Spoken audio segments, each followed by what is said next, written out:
지금 처음에는 의사협회 쪽에서 그렇게 심각한 반대의 느낌은 아니었는데 개인적으로 느끼기에는 요즘에는 조금 톤이 좀 많이 높아지는 느낌이 있는데 향후에 뭐 의사들의 대응이라든지 분위기라든지 뭐 파업을 결의한다는 얘기도 많이 나오는데 향후 그런 전망을 하는 게 의미가 있는지 모르겠지만 의사들의 대응이나 그런 것들에 대해서는 전망이 어떠신가요? 일단은 제가 불과 3년 전에 경험하셨잖아요. 그 400명 증원한다고 했을 때 이제 그 안에 대해서 당시 코로나 시국에도 특히나 젊은 대학병원에서 일하는 인턴 레지던트 선생님들이 다 진료 거부했지 않습니까? 그러니까 만약에 어떤 안이 확정이 됐을 때는 생각보다 젊은 의사들은 반발할 가능성이 상당히 있습니다. 왜냐하면은 이제 이 공정담론이라고 생각을 하고요. 이런 거예요. 내가 3,050명대 이걸 뚫고 의사가 됐는데 4,000명일 때 의사가 돼? 불공정하다는 것이 불공정하다. 내가 얼마나 힘들게 의사가 되는데 그러니까 그만큼 고생이 수포가 됐다. 뭐 그러니까 그만큼 이제 아까도 제가 처음에 이야기했지만은 의사라는 것 자체가 내가 이제 뭔가 환자 진료를 하고 어떤 의협의 그 소명을 갖고 이걸 한다 이런 느낌이 아니라 나 공부를 열심히 하고 많은 걸 희생해서 어느 정도 사회적 지위를 누리고 사회적 엘리트로서 나는 의사라는 거를 한 건데 여기에 너무 쉽게 진입해? 여기에 대한 반발감이 있을 수 있습니다. 그리고 그때는 기억하시면은 아시겠지만 문재인 정부 시절에 의사협회에 상당히 이제 그 반문재인 정부 반민주당 세력들이 원래 주류기 때문에 그걸 이제 젊은 의사들 또 선동을 했어요. 아주 진료 거부를 막 선동하고 특히 조중동 같은 보수 지도들도 진료 거부에 들어갔을 때 정부 탓을 하면서 또 그걸 옹호를 했습니다. 그러면서 뭐 공공의대 같은 경우는 이제 아주 뭐 사회주의 의료 정책인 것처럼 막 포장을 하고 뭐 지역 의사제 이런 것들은 뭐 그 거주 이전의 자유가 없고 무슨 뭐 공산 전체주의라는 식으로 막 몰아붙이고 막 그렇게 했었는데 근데 이제 다만 지금은 아시다시피 윤석열 정부 시절이거든요. 그래서 조중동 같은 보수 언론이 부추기지는 않을 거고 거꾸로 옹호를 할 겁니다. 분명히. 문재인 정부에서는 못했지만 기득권을 이기고 윤석열은 해냈다. 이 프레임으로 아마 총선을 가려고 할 거라고 저는 생각하거든요. 그리고 이제 의사협회 안에도 상당 부분이 윤석열 정부의 성공을 바라는 사람이 많아요. 그래서 협회 이제 주요 리더들이나 선배들도 젊은 의사들을 자극하지 않고 거꾸로 더 나가면 내년 총선에서 윤석열 정부에 피해를 입히면 안 된다고 생각하기 때문에 자제시킬 가능성이 지금 있어요. 상당히. 요게 이제 변수예요. 근데 젊은 의사들은 어쨌든 여기에 크게 반발할 거예요. 그리고 또 하나는 내년 3월에 이제 대한의사협회 협회장 선거가 있습니다. 그러다 보니까 지금 주요 후보들이 다 이 문제에 대해서는 상당히 강성 발언을 하게 돼 있죠. 왜냐하면 이제 의사협회 협회장 선거를 잘 아시는지 모르는데 이게 협회비를 내야 되거든요. 의사회비를 내야 돼요. 그 투표를 하려면. 근데 의사회비를 개원한 사람들 중에도 안 낸 사람이 많아요. 의사들이. 의사협회비를 100% 내는 게 전공의들입니다. 월급에서 다 떼가잖아요. 원천 징수. 예, 그래서 이 젊은 의사들의 그 어떤 그리고 대학병원에 있는 이제 의사들에 대한 어떤 그런 기본적인 눈치 보기를 할 수밖에 없어요. 하지만 2020년하고는 그런 부분이 다를 거다. 그래서 아마 정부랑 지금 의사협회의 주요 리더들은 아마 그걸 협상하고 있을 거예요. 문재인 정부에서 400명이었지 않습니까? 400명 이하면은 이거를 진정시킬 수가 있다라는 걸로 아마 협상을 하고 있을 것 같고. 근데 이제 윤석열 정부의 입장에서는 제가 봤을 때는 400명 이하로 하면 윤석열 정부의 총선에 크게 도움이 안 되거든요. 지금 몇천 명 뻥튀기 나는데 400명 되겠어요. 뻥튀기도 뻥튀기지만 문재인 정부에서 하려는 것보다 나는 더 잘했어라는 정도로 가야 이게 기득권을 이기고 뭔가 하는 느낌이잖아요.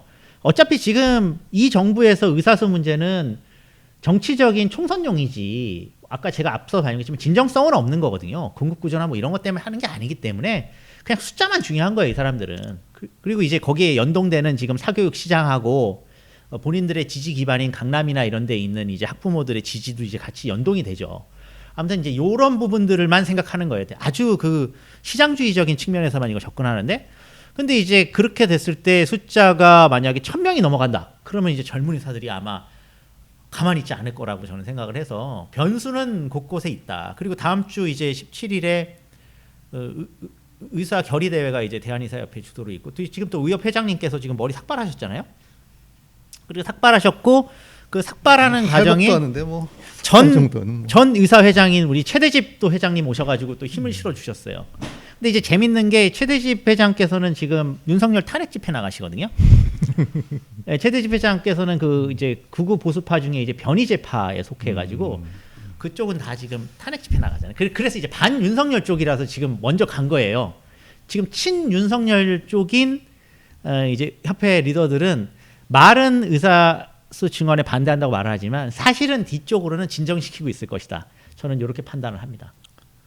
그리고 뭐 증언이나 이런 거는 뭐 단계별 이런 거 해서 뭐 총선용으로 써먹고 한 400명 선에서 뭐 흐지부지 되고 뭐 이런 경우도 뭐 많이 있으니까 어쨌든 마지막이 이걸로 남아서는 안 될 것 같아서 정리하면 아까도 말씀하셨지만 우리가 의사라는 직업 자체의 어떤 윤리가 많이 지금 낮아지고 있는 상황에서 숫자만 늘리는 것만 가지고는 아까 말했듯이 어떤 뭐 공급 수요의 법칙에 의해서 배치 문제가 해결된다든가 할 리는 없는 것이고 더욱 중요하게는 공공의료기관이 워낙에 부족하기 때문에 역시 어떤 근본적인 문제들을 해결하는 데는 한계가 있거나 더욱 문제를 강화시킬 수가 있다. 의사수만 늘리는 것은 오늘 잊지 말아야 될 것 같고요.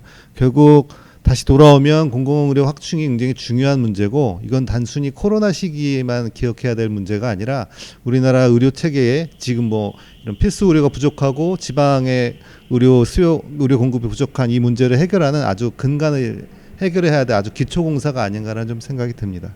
예. 뭐 또 질문을 좀 해주시면 여기 뒤에 카메라 뒤에 계신 분들이 있는데 혹시 있으시면 질문을 해주시죠. 제가 아까 딴짓을 하는 풀로 잘 못해서 뭐 의약분업 때 뭐 의대 정원을 뭐 그때 많이 건축을 하고 뭐 그런 역사들이 좀 있다고 제가 들었거든요. 그래서 요즘에 제가 저도 뭐 의사는 아니지만 치과 의사이니까 좀 돌아다녀 보면 어쨌든 병원을 많이 보이잖아요. 그죠? 그래서 예전에는 병원이 부족하다, 의사가 부족하다, 진료를 못 받는 그런 것들에 대한 생각은 전혀 못했었거든요. 그래서 이런 것들이 심각하게 나타나고 내 주변에서 많이 보이고 뉴스에 많이 보이기 시작한 건 사실 코로나 이유거든요. 그래서 근데 이게 코로나 때 대유행이 되면서 요즘에 뭐 중국에 또 새로운 폐렴이 나타나고 어쩌다 많이 나오는데 감염병에 갑자기 창궐을 하면서 그럼 이렇게 부족했나? 아니면 의약분업 때 뭐 의대 정원 줄이고 막 그런 역사도 있다는데 그런 것들이 쭉 쌓여서 그런가? 이런 것들이 갑자기 불거졌다는 표현은 그렇지만 갑자기 우리가 체감하게 되는 이유가 뭐라고 생각하세요? 제일 핵심적으로는 고령화입니다. 사실 인구 구조가 너무 빠른 속도로 지금 고령화 진행하면서 사실 환자군이 급격하게 생기고 있는 거죠. 그거는 아마 뭐 치과 계열 선생님들도 다 똑같이 느끼실 텐데 그런 문제들이 이제 직접적으로 맞닥뜨리니까 과거에는 예를 들어서 뭐 관상동맥 우회술이나 아니면은 뭐 이런 조영술 같은 거 하는 의사들이 그 정도 숫자가 있었어도 충분히 문제가 안 됐는데 이게 갑자기 뭐 몇 년 사이에 뭐 2배, 3배 환자들이 늘어나니까 이제 뺑뺑이가 시작이 됐다고 저는 생각을 하고요. 그냥 매년 어쨌든 간에 3,000명 정도의 의사들이 나오고 있기 때문에 늘어나고 있는 게 사실이거든요. 지금 은퇴자인 의사들이 지금 많아지는 시점은 아직까지는 아니고 그리고 이제 또 하나는 그런 일들을 하는 의사들 중에 상당수가 사실은 개원을 했습니다. 개원이 너무 많아진 게 지금 문제인데 근데 이제 개원이 많아지게 된 거는 병원에서 사실은 아까 그런 수요가 늘어나면 그만큼 더 전문의를 고용을 해야 되잖아요. 근데 병원은 전문의의 어떤 수용 능력을 늘리질 않았어요. 그걸 전부 이제 전공의들 돌리고 뭐 이런 식으로 하면서 그냥 꾸역꾸역 그냥 수익성 있는 진료과들만 하는 거죠. 대표적으로 작년에 병원의 신경외과에서 4개 수술할 수 있는 의사가 2명밖에 없었다는 거잖아요. 교수들이. 2명이면은 24시간 진료 자체도 불가능하고 24시간이 뭐예요? 도대체 2명이면은 주말에 낮 시간 당직도 쉽지 않아요. 저희가 최소 5명은 있어야지 24시간 계속 돌릴 수 있지 않습니까? 4개 수술을 새벽에 할 수도 있는 건데. 그러니까 이런 문제들이 발생을 한 게 이미 한국에서 가장 큰 병원, 한국에서 최고 병원이라고 하는 아산병원에 생긴 일이라는 거예요. 근데 이제 이런 예시들은 기본적으로 이국정 교수 케이스에서도 똑같이 느낄 수 있는데 아덴만 그 선장님이 그때 총상을 입었을 때 빅5에서 총상 치료할 수 있는 의사가 아무도 없었잖아요. 그래서 아주대병원에 있는 이국종 교수한테 가신 거거든요. 그게 벌써 10년도 전에도 그런 일이 있었던 거예요, 벌써. 근데 그때는 총상 환자가 이제 한 명 생긴 케이스 정도의 외상 문제에서 지금은 노인들이 훨씬 많아지고 있기 때문에 이제 뭐 다양한 심내혈관 질환들이 이제 복합적으로 나타나고 있는 이 상황에서 이 문제는 앞으로는 더 심해지겠죠. 고령층이 더 늘어나니까. 근데 이제 그런 어떤 수요의 측면에서 계획을 전혀 한국은 세운 바가 없어요. 결론적으로. 그냥 산술적인 것만 세운 거예요. 그냥 매년 3,000명씩 느니까 이런 정도 속도로 늘어나면 되지 않을까? 근데 이게 만만의 콩떡이라는 거죠. 아마 이런 방향으로 계속 가게 된다고 하면 상황은 무조건 다 악화됩니다. 그래서 지금 아까 말씀하신 대로 뭐 강원도 가면 뭐 이제 운전 조심하라는 이야기도 나오고, 지금 저희 심근경색이나 이런 것들 이제 예전에는 스텐트 넣고 그러는 것들이 이제 수도권에서 웬만큼 수용이 가능했는데 지금 그것도 이제 대형 병원들 중에도 일부로 다 빨려 들어가거든요. 그게 이제 계속 윗돌 아랫돌 빼서 윗돌 놓는 뭐 그런 느낌입니다. 이게 사실. 그러니까 이제 그런 지금 사이클이 돌아가고 있는 거고요. 그러니까 이제 이런 부분들을 해결을 하려면 결국은 의사수도 필요한 대로 늘려야 되는데 어떤 인력 기준도 가져가야 된다고 저는 생각해요. 그리고 지금 수도권 병원도 안전하지 않습니다. 뭐 지금 제가 뭐 특정 병원 거론하긴 그런데 서울에 있는 대학병원들 중에 몇 곳에는 제가 알기로는 그 관상동맥 관련돼 있는 스텐트 시술을 할 수 있는 의사가 없는 걸로 알고 있어요. 그래서 지금 강남 살아야 된다는 이야기가 나오는 수준이에요. 근데 그 강남 살아도 뇌계 수술할 수 있는 병원에도 없었다는 거예요. 그러니까 지금 이제 거의 강남에 병원이 많지 않습니까? 지금 빅5들 중에 3개가 강남에 있잖아요. 그리고 강남 세브란스까지도 있고 생각하면, 그러니까 한국은 이 기본적인 이런 어떤 거대 병상의 재벌병원을 허가한 것 자체부터도 사실 문제예요. 왜냐하면 그런 병원들은 지금 아까 제가 이야기한 그런 대학병원들, 수도권에 있는 대학병원에서 그 스텐트 시술을 할 수 있는 의사들이 다 어디로 갔겠어요? 그분들은 그거 하다가 다 이 대형 병원 빨려 들어간 거예요. 거꾸로. 왜냐하면 대형 병원은 수요가 늘어나고 하니까 그쪽으로 사람을 더 끌어가는 거고, 그러면 그 자리는 사실 누가 채우냐면 지방에 있는 사람이 또 와서 채워야 돼요. 그럼 지방은 아무도 없는 거예요. 그러니까 이 구조 자체가 구획이 없고 계획이 없기 때문에. 근데 작년에 이제 이야기하면 한도 끝도 없겠지만 병원이 소아과 진료 못하겠다고 했잖아요. 병원이 권역응급센터도 하고 있었고 상급종합병원이란 말이에요. 그러면 상급종합병원 기준을 내서 가산되는 금액이 있기 때문에 다른 진료과에서 벌은 수익을 가지고 소아과 의사를 고용해야 되잖아요. 근데 길병원은 그렇게 안 한 거예요. 그럼 복지부가 당연히 상급종합병원을 박탈하고 권역 그 응급센터를 지위를 박탈하면 되는 문제거든요. 근데 우리는 인력 기준은 지금 만들지 않은 상황에서 그냥 넉놓고 그냥 알아서 민간 병원들이 알아서 잘 하기를 바라고 지금 있는 구조예요. 그러니까 이런 구조 속에서는 사실 숫자가 사실 어떤 영향을 줄지는 저는 잘 장담이 안 돼요. 요즘은 그 소아청소년과 의사가 부족하고 진료하기가 되게 힘들잖아요. 그것도 지금 설명하신 것과 같은 논리로 이해하면 되는 거고, 한쪽에서는 이게 소아청소를 안 하면 되게 진상 안 하기 때문에 소위 말하는 그런 데로 몰아가는 경향도 있는 것 같아서 그거에 대해서 어떻게 생각하시는지. 이랬잖아요. 브런치 때문에 그렇다. 소아과 진료 받을 수 없는 부분을 이제 뭐 환자들의 뭐 진상 문제라든가 뭐 그렇게 몰아가고 있는데, 늘었지만 사실 아이들은 줄었는데도 불구하고 진료밖에 그렇죠. 네, 노령화 사회와는 좀 다른 맥락이니까. 이거는 이제 또 다른 약간 측면이 있어요. 소아과 진료는 이제 소아과 진료는 두 가지 측면이 이제 사람들이 겹쳐 있는데, 소아 경증 질환 있잖아요. 그건 오픈런이잖아요. 소아 이제 중증 질환은 사실 응급실 뺑뺑이에요. 소아 중증 질환은 지금 안 되죠. 아예 완전히 지금 뻥크 뚫렸다고 보시면 돼요. 왜냐하면 민간 병원들, 대학병원들 이런 데서 해야 되는데 대부분 지금 전공의가 안 들어가고 있고, 그러니까 이제 일반 그 전문의들이 사실 이거를 다 커버를 해야 되는데 전문의 숫자가 지금 부족하잖아요. 그리고 대학병원이 아까도 제가 계속 말씀드렸지만 그럼 전공의가 부족하면 전문의를 확 늘려서 뽑으면 좋은데 소아과가 어차피 수익성이 없단 말이에요. 그러니까 들어가지를 않죠. 이거는 정부에서 사실은 강력한 어떤 방안을 가지고 이 정도 고용을 하지 않으면은 상급 종합병원이나 종합병원 지위를 박탈하는 방식으로 가야 되고요. 요거는 그렇게 가는 거고. 근데 이제 경증 진료와 관련해 가지고 요즘에 오픈런이 많이 생기는 거는 저는 그렇게 생각해요. 이 부분은 경증 진료를 다 우리가 소아과 가서 진료해야 되나요? 외국에 그런 나라가 없어요. 소아과 전문이라고 하는 거는 소아의 전문적인 진료 영역으로 가는 거지. 단순한 뭐 배탈, 감기 이런 거를 다 소아과를 가야 된다. 근데 이거는 한국이 그만큼 의료 상품화랑 시장화가 많이 진행이 돼서 이제는 전문 과목이 아니면 그런 것들을 진료할 수 없을 것이고 전문 과목에서 진료를 받아야 된다고 하는 상당히 좀 편향되고 잘못된 경로의 어떤 문제들이 남아 있어요. 그리고 그게 이제 지금은 훨씬 더 가중이 돼 있는 거예요, 사실. 그런 상황에서 코로나 이제 3년을 거치면서 이제 소아과 개원이들은 이제 소아 환자도 줄어들었지만 저희가 이제 손도 잘 씻고 마스크도 쓰고 하다 보니까 소아 경증 환자 많이 줄어들어서 소아과 진료 그 공백들이 생긴 그 틈에 코로나 끝나고 나서 지금 폭발적으로 사실은 호흡기 질환이 늘어나고 있거든요. 요즘에 뭐 듀얼데믹 뭐 어쩌고 저쩌고 막 하지 않습니까? 뭐 인플루엔자에 코로나에 뭐 바이러스 종류 막 5가지 유행하고 뭐 이런 상황이지 않습니까? 그러다 보니까는 이제 여기에 대한 어떤 현상학적인 부분의 문제인 거고 장기적으로는 소아 환자는 많이 줄어들 거기 때문에 중환자 진료와 관련돼 있는 소아 전문의들의 배치 문제가 지금 중요한 거지 오픈런 문제는 아닐 거고. 그리고 끝으로 진상 엄마 이야기 하는 거는 뭐랑 똑같냐면 수술과가 사실은 의료소송 때문에 수술 안 한다는 거랑 똑같은 이야기거든요.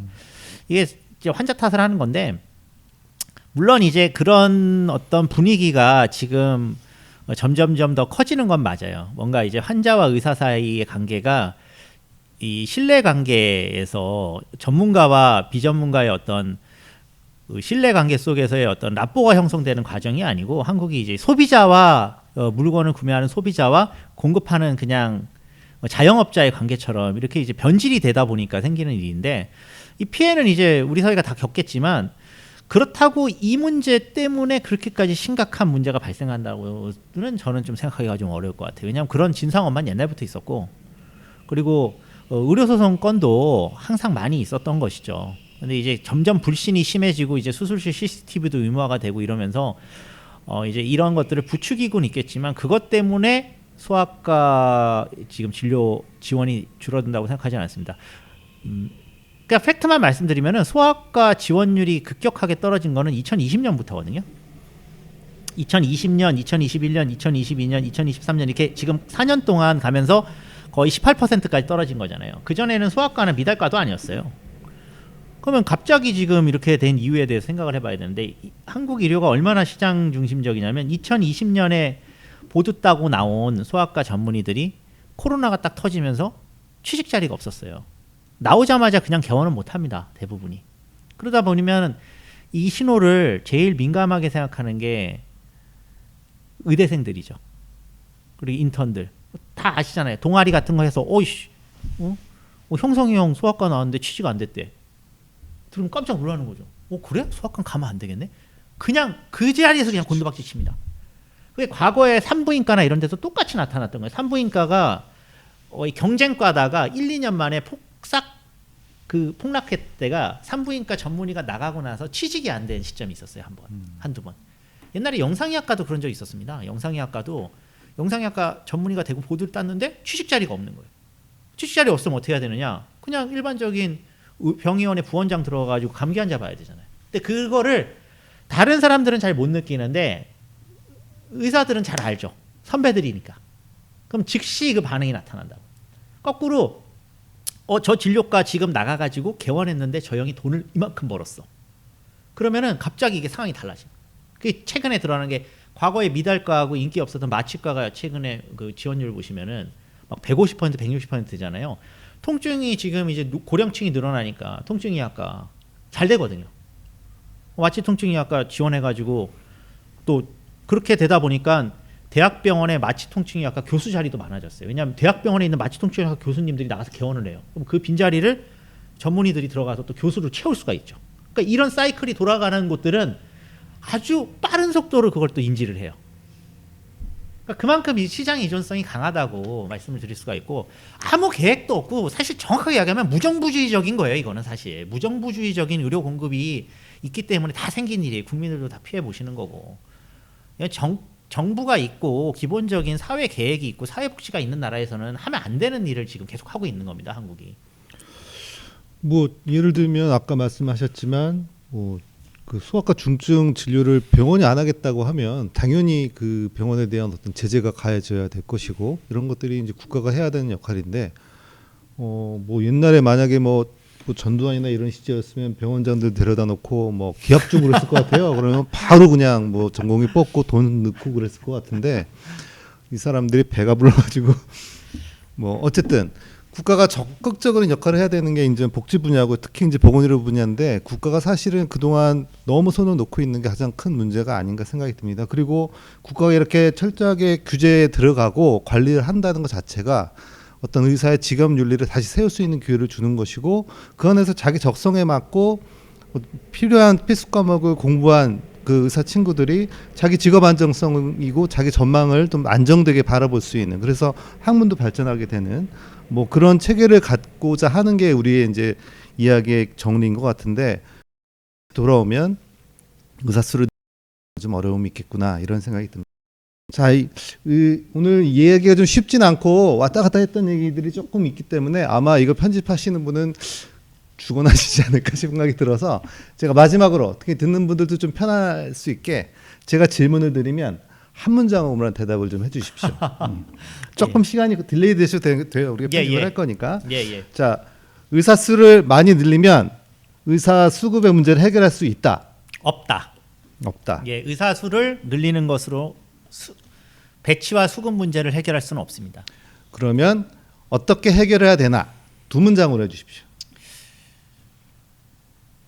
지역 의사 정원과 공공의료 확대가 대안입니다. 네, 지역의사 정원과 공공의사 뭐였죠? 공공의료 확대. 공공의료 확대가 네, 대안이라고 공공병원, 하십니다. 공공클리닉 이런 걸 많이 만들어야죠. 앞으로 이제 뭐 그 의협에서 그 총파업 얘기 나오면서 계속 의사 수 숫자를 가지고 아마 뭐 밀고 당기고 하는 얘기가 계속 나올 거예요. 좀 더 현명하신 우리 구독자님들께서는 거기에 현혹되지 말고 이 두 가지 대안에 집중되어야 되시고 그것이 의사들을 위한 길이기도 하고 국민의 건강을 지키기도 하는 길이라는 걸 잊지 않았으면 좋겠습니다. 오늘 수고 많이 하신 정영준 선생님께 박수 드리면서 마치도록 하겠습니다. 감사합니다. 다음에 또 뵙겠습니다.